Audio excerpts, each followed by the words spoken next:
Majestades, Altesses Reales, distinguidas autoridades, Altesse royale, distinguées autorités et membres du corps diplomatique, mesdames et messieurs, je rends grâce au Seigneur pour cette rencontre et je vous exprime ma gratitude pour l'invitation à effectuer ce voyage apostolique en Espagne. Un itinéraire en plusieurs étapes dont chacune révélera un aspect de la richesse multiforme d'un grand pays qui, depuis près de 2 millénaires, a accueilli la parole de l'Évangile. La tradition a toujours lié la première évangélisation de la péninsule ibérique à la prédication de l'apôtre Jacques le Majeur. Ce lien revêt une importance théologique considérable, car il exprime la conscience de l'Église locale d'être en continuité avec la mission apostolique née à la Pentecôte. Ce lien très ancien entre la foi chrétienne et cette terre, sans épuiser l'identité multiforme de votre peuple, a profondément façonné sa culture et représente une source d'espérance et d'orientation face aux défis que nous devons aujourd'hui, en tant que famille humaine, devons relever ensemble. Je pense aux expressions de la foi populaire qui, dans chaque ville et chaque village, représentent une véritable mise en scène du salut au rythme de l'année et dans les différents contextes de la vie. Avec le patrimoine artistique et musical, avec les multiples confréries et associations à caractère caritatif, elle témoigne de la rencontre féconde entre Jésus-Christ et votre peuple. C'est un peuple plein de passion qui aime la vie et le montre. Je viens parmi vous pour confirmer, encourager et inspirer une fidélité renouvelée des croyants à l'Évangile, ainsi qu'une réconciliation et une coopération plus profonde entre les différentes forces de cette nation. En effet, votre propre histoire montre que ce n'est pas la culture de l'affrontement, mais celle de la rencontre qui engendre la stabilité et la prospérité. À bien y regarder, le message de paix qui, en ces temps, résonne malheureusement pour certains comme naïf et pour d'autres comme provocateur, trouve un écho chez ceux qui ne s'enferment pas dans des idéologies toutes faites, mais qui s'ouvrent à la vérité. Comme nous l'a enseigné le pape François, il existe aussi une tension bipolaire entre l'idée et la réalité. La réalité est, tout simplement, l'idée s'élabore. Entre les deux, il faut instaurer un dialogue permanent, en évitant que l'idée finisse par être séparée de la réalité. Il est dangereux de vivre dans le règne de la seule parole, de l'image, du sophisme. En effet, concluait-il, la réalité est supérieure à l'idée. La vérité est toujours plus grande que nous, et c'est pourquoi elle nous surprend et nous attire vers des chemins de purification et de réconciliation, où le dialogue avec les autres et avec l'autre, avec un grand A, devient fondamental. À cet égard, je voudrais évoquer deux figures de ce pays qui, depuis 5 siècles, nourrissent la vie de l'Église et la quête spirituelle de nombreuses personnes, même au-delà de ses frontières visibles. Il s'agit de Jean de la Croix et de Thérèse d'Avila, dont la passion pour le mystère divin a fait d'eux des amis.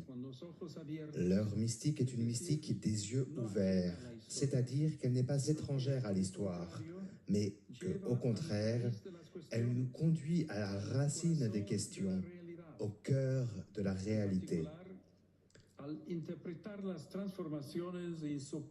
En particulier,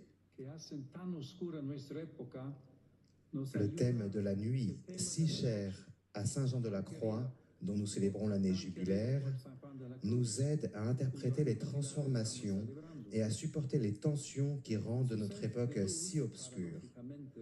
Dans sa soif de lumière, paradoxalement, il a appris à apprécier l'obscurité, une nuit bienheureuse, comme le temps où l'âme se libère de ce qu'elle croyait connaître et posséder. Aujourd'hui encore, c'est l'inconnu qui nous effraie le plus, provoquant chez beaucoup l'obscurcissement de la raison et la violence des émotions, et face auquel peut prévaloir le sentiment de ne plus avoir de repères et de se sentir désorienté. C'est pourquoi nous avons besoin, dans la vie publique aussi, d'hommes et de femmes qui pressentent dans l'obscurité la lumière, dans la fin, un commencement possible, presque l'irruption d'une vérité comme une lumière qui aveugle encore, mais qui, si nous faisons confiance et trouvons la paix, nous conduira délicatement vers elle-même. Ô nuit qui m'a guidé, ô nuit plus aimable que l'aurore, ô nuit qui a réuni l'aimé avec son aimé, l'aimé transformé en son aimé. Notre époque, en apparence secouée par de terribles déséquilibres et conflits, aspire plus profond d'elle-même à la paix, à une nouvelle connaissance de la personne humaine et de sa dignité inviolable, à la civilisation de l'amour. Sainte Thérèse décrit ce même parcours à travers l'image du château intérieur.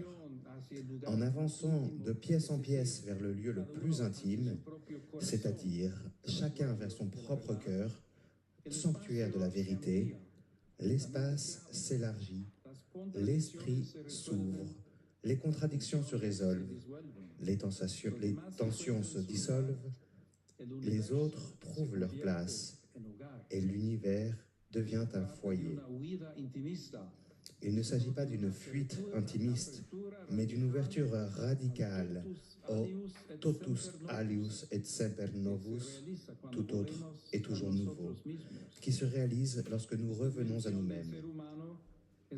Cette dimension de l'être humain est la raison pour laquelle il faut protéger la liberté religieuse et la liberté de conscience.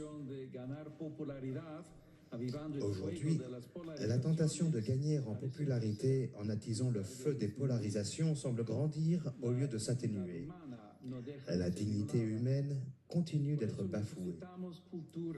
C'est pourquoi nous avons besoin de culture, d'intériorité, d'une éducation libre et de qualité.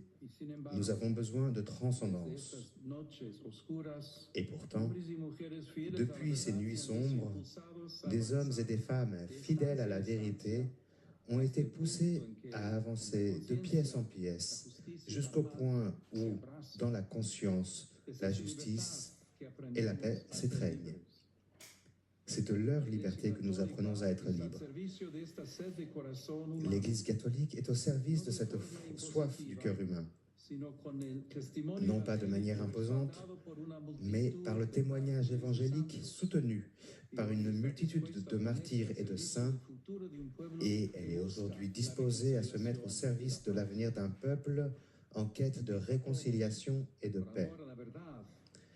J'invite chacun, par amour de la vérité, à abandonner les discours qui divisent et polarisent votre réalité sociale et votre histoire, afin de passer des simplifications stériles à une appréciation féconde de la complexité.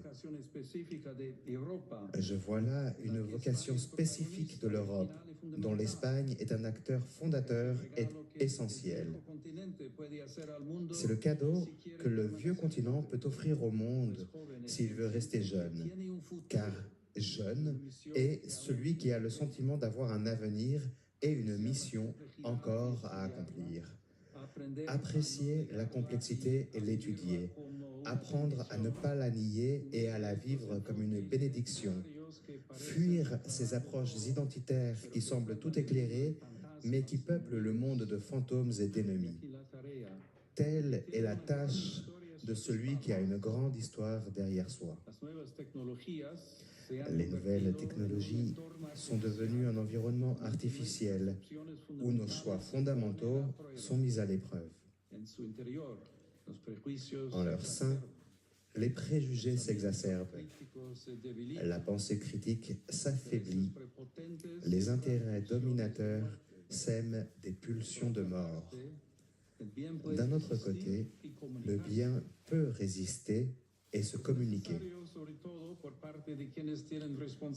Il est nécessaire, surtout de la part de ceux qui ont des responsabilités économiques, politiques et institutionnelles, de faire un saut qualitatif, un changement de cap dans les investissements destinés à l'école, à l'université et à la recherche, aux communautés locales et à la société civile, en tant que terreau de la participation et de la médiation culturelle. La sécurité, que nous espérons trop souvent trouver dans les armes et les murailles, mûrit plutôt en apprenant à avancer aux côtés de l'autre, à grandir ensemble, côte à côte. Votre propre histoire en témoigne. La présence de l'islam dans la péninsule ibérique, par exemple, a constitué une réalité politique, culturelle et religieuse de longue durée. Au cours de cette période, il n'y eut pas seulement des affrontements, mais on tenta de créer un espace de rencontre, de conversation et de dialogue sur le sens de la vérité entre chrétiens, musulmans et juifs. À l'école des traducteurs d'Alphonse X le Sage, des experts issus des trois religions ont collaboré à la traduction du riche patrimoine arabe, grec et hébraïque, contribuant ainsi à la diffusion de textes tels que notamment ceux des philosophes Averroès et Maïmonide. En particulier, des villes comme Cordoue et Tolède se convertirent en lieu de médiation entre les langues, les religions et les savoirs. Mais telle est la vérité que manifestent les villes européennes. Leur stratification historique, le tissu de solidarité qui, au fil des siècles, a façonné leurs différences, transformant les conflits inévitables en point de départ. Comme nous l'a enseigné un autre noble fils de cette terre, c'est dans les épreuves et les échecs qu'il est possible de tout repenser. Ignace de Loyola a eu cette audace. En prêtant attention aux désolations et aux consolations de son cœur, dans un exercice de discernement et d'imagination par lequel il a préféré la paix aux armes et les saints aux puissants. Il comprit que le bien qu'il attirait n'était pas utopique, et sa crise se transforma alors en grâce. Il peut en être de même avec les nouveautés qui nous inquiètent aujourd'hui et sur lesquelles nos sensibilités sont partagées.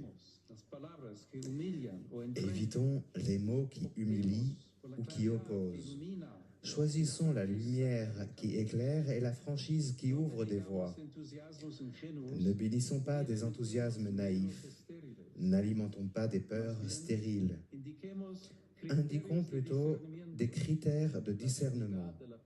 La dignité de la personne, la destination universelle des biens, une option pour les pauvres, le soin de la maison commune, la paix, et traduisons ces critères en pratique, une approche responsable, des évaluations d'impact humain et social, l'inclusion des plus fragiles, une alphabétisation numérique, une recherche et une industrie orientées vers la justice et la paix. Majesté, Altesse royale, Mesdames et Messieurs, j'exprime ma gratitude à votre pays pour sa fidélité au droit international et au multilatéralisme, qui se traduit par un engagement constant en faveur de la paix et de la solidarité entre les peuples. Dans le même temps, je vous encourage à cultiver également en vous-même le dialogue et l'amitié sociale, à prendre en compte les perspectives des pauvres et des jeunes lorsque vous imaginez l'avenir, à concilier les exigences de l'autonomie et de l'unité et à faire progresser le processus d'Union européenne, non pas en opposition à d'autres puissances, mais comme un don pour toute la famille humaine. Que Dieu bénisse l'Espagne.